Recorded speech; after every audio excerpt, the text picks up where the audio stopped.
This is a tale of a man named Walter, born in Chicago to a family of the altar. They moved to Missouri to try their hand at farming, but the setbacks were disarming and his farmer father faltered. They joined a paper route in the land of the South. His daddy could deliver, his son also helped him out. When Walt was a boy, he didn't get any toys, and though his family loved, he didn't get many joys. Life was work, and work was discipline. Laziness was sickness, and a beating was the medicine. A modest little living, but it earned enough for giving Walt a little time at a school of art design. He drew a few cartoons, and soon he would finally be an artist for the paper of his high school later. But before he got a job, he would be a lifesaver.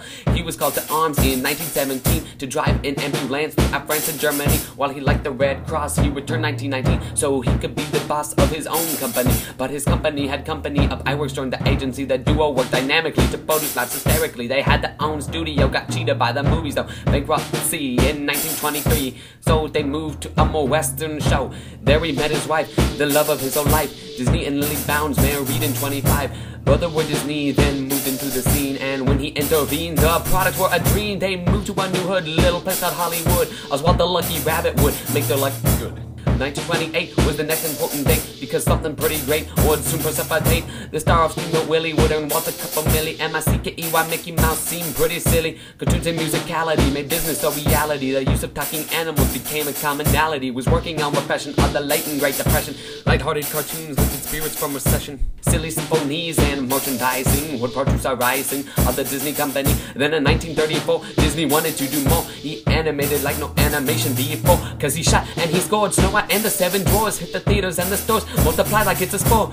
Dumbo, Bambi, Pinocchio, Fantasia. He profited from tales from Africa to Asia. 1941 was the Disney magic done. His employees needed more, a strike had begun. Walter blamed the communists for changing everyone, so a patriot with Uncle Sam spending he'd become. He was selling propaganda, had supply for the demand of anything and everything to hurt Nazi agendas. But the end of the right also toppled Disney's might. Mickey Mouse had lost his flair and wasn't working right, so he started a new faction to produce his own live action. But the song of the South did not pose much attraction. He gathered up more steam before his business was redeemed. Peter Pan and Cinderella restored the regime. The Bugs Bunny phase was picking up pace, but with Donald Duck a little luck, he flipped back in their face. He retained his place and made movies about space on the side for country pride, bringing glory to the race. Stood on his stand, he looked and searched and scanned for the spot where he would plan his own country Disneyland for his employees to play with their children for a day. He chose the town of Anaheim in lovely California. In 1955, he appeared on News Live. Disneyland would grow and Disneyland would thrive. Then Disney built a rocket to TV with Davy Crockett. Every week the little ones could not shut their eye sockets. The use of weekly shows would become a good decision. Disney was getting big with the help of television.